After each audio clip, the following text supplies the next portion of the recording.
With us today, Michala Marcussen, Head of Global Economics at Societe Generale. Hi, good morning. Morning. So the IEA has reported signs of a demand slowdown. Goldman Sachs says it sees a substantial correction. What's your view on what's happening to oil at the moment? Well, I think we have to separate the factors. We have the demand side factors and we have the supply side factors on oil. Obviously, supply side factor concerns on the Middle East. Demand side is all linked into the strong growth story in emerging economies. And as we look forward, I think we will see a structural geopolitical premium on oil, but I would actually expect the oil price to stabilize around the sort of current levels for the rest of the year. We'll get moments of fluctuation, but what's important is what it means for the economy. And what does it mean? And I think this is where we have to look at some of the shock natures. If it's a demand side shock, it's much less of a problem. But if it's a supply side shock, every $10 more takes 0.2 off global GDP. So if we suddenly have a spike up in oil prices and it becomes durable, that will be very, very damaging. But you're not forecasting oil prices to reach those highs of a couple of years ago? No, we're not. And what leads you to say that? Well, a couple of things. First of all, the global economy is recovering, but we're still not in a sort of overheating mode at the global level. Second point, which is important, OPEC still has spare capacity, and that means that they can adjust their supply if demand were to prove stronger than expected. And that comes back to the third point on the geopolitical side.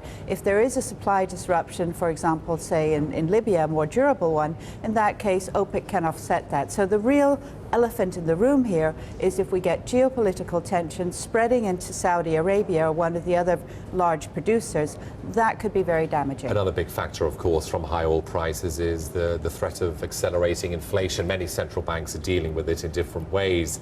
Michala, is there one solution to this, or is the Bank of England correct to hold pat for the time being? Is the Fed correct to hold pat? Is the ECB correct to raise rates? Who's got it right, or are there lots of ways of dealing with inflation? Well, as a rule, an oil price shock will not be inflationary in a durable way unless you start getting second round effects through feed through to wages, et cetera, and that's what the ECB is worried about. But we do see a clear asymmetry between the Fed and the ECB. And if we think about economic history, in Europe, misery came with inflation. In the US, misery came with deflation. So it's quite natural that we see the biases and the reaction functions of the central bank today in setting monetary policy.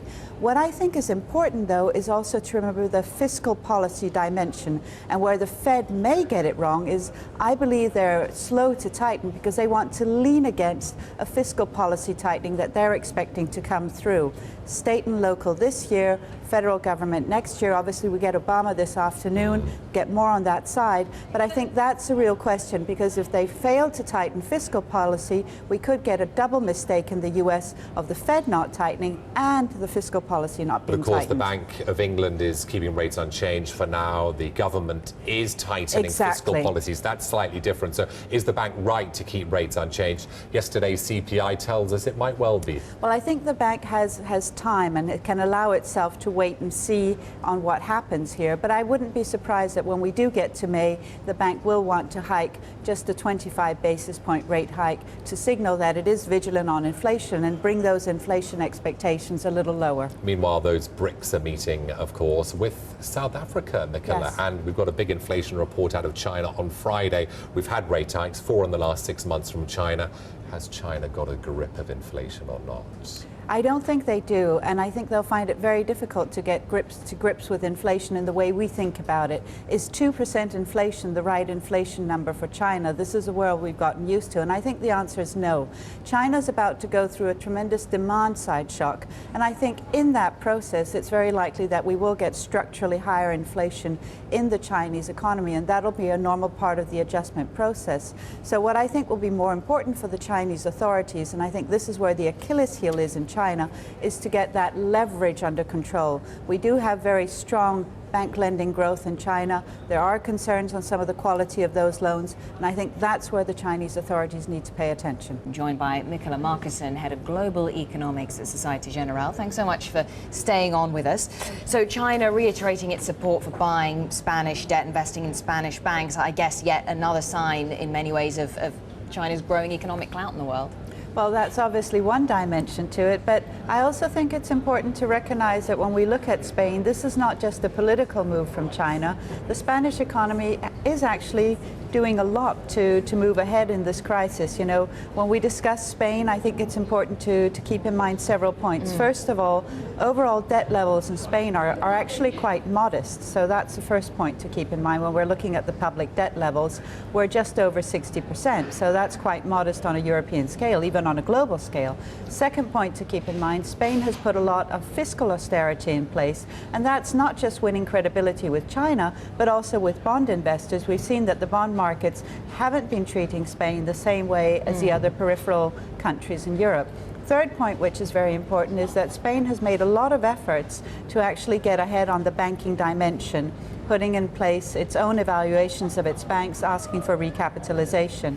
So I think when we look at the different things that have been done by Spain, there's also a good economic reasoning behind China looking to invest in Spain.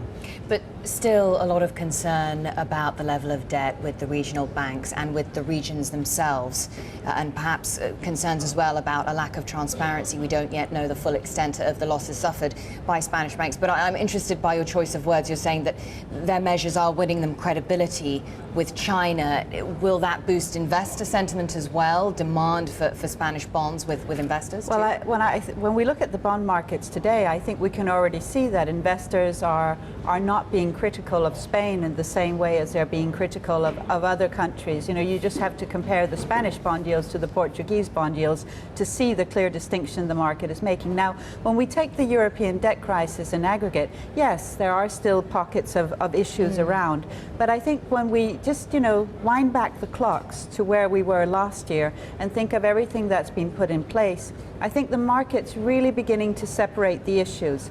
We can clearly see that the market now sees that a breakup of the euro is no longer really being discussed. So the idea of, you know, euro breaking up and everything falling apart has been pushed at bay by all these mechanisms that's been put in place. And you just have to look at the movement on the euro currency and on the movement on peripheral spreads, and you can see that disconnect. You can also see the disconnect again, Spain on the one hand, Portugal, Ireland and Greece on the other.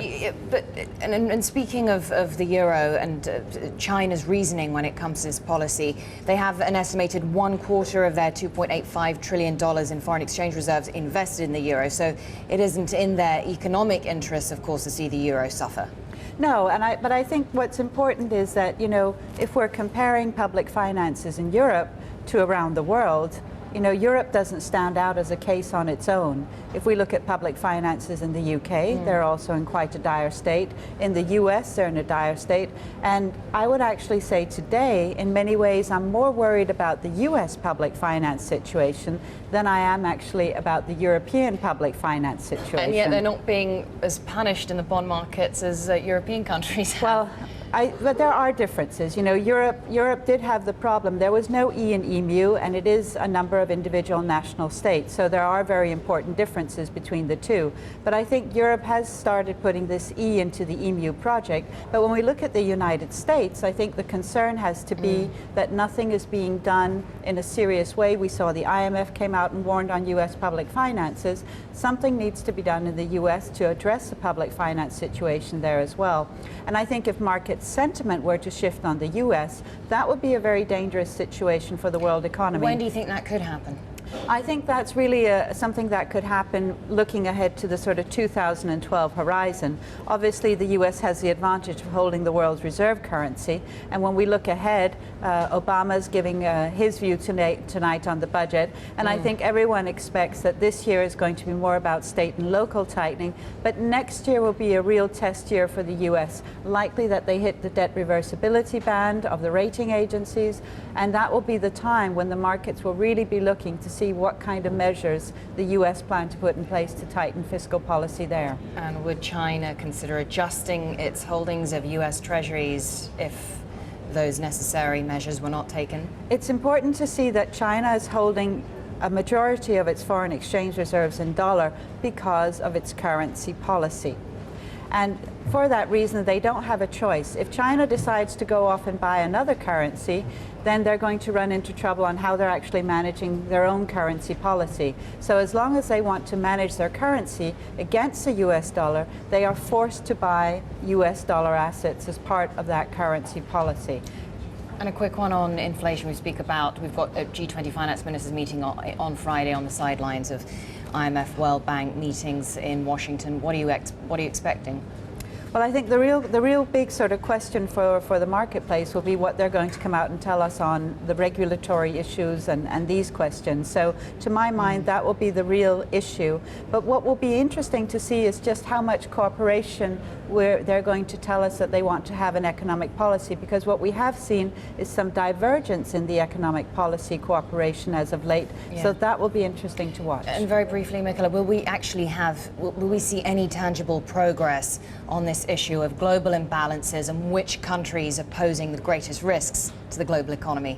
I don't think we will, no. Okay, short and sweet. Michala Marcussen of Societe Generale, thanks so much.